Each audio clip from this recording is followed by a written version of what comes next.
السوبر. موسم كان تاريخي غير عادي لجورج جيسوس. سعود عبد الحميد بكرة أمامية نحو القائم الأول، تغطية خطيرة في تاريخ المملكة. الفريان العاشق الهلالي في اللقطة الماضية، لمسة أمامية لكنها بدون تركيز. سعود أيضا خاطئة. خط الهجوم في قائمة النصر أيمن يحيى. كرة تعود بعد ذلك تصل إلى روبن نيفيش.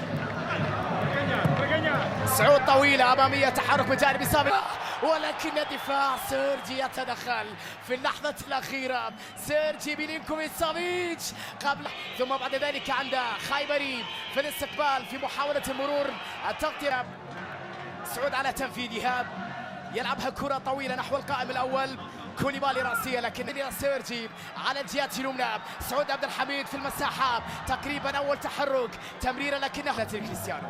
رمية جانبية لسعود، الصافرة تنطلق سيداتي.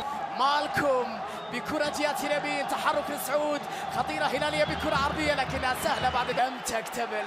لقد كانت خطيرة، يا لها من إثارة، سرعة كبيرة في المرتدة الهلالية. تاليسكا في الإبعاد، سعود في الإعادة، نيفيز، وبعد ذلك سعود في التحرك جهة اليمين بكرة عرضية صدمت في الدفاع. ماتيوس كريستيانو بعيد الكرة، شوط ثاني بصراحة.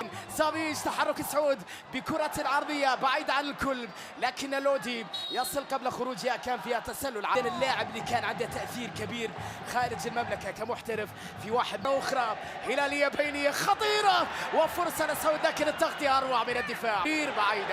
بعيدة اللقطة، خاطئة الكرة، خاطئة في الإبعاد، إنها مرتدة. ساديو ماني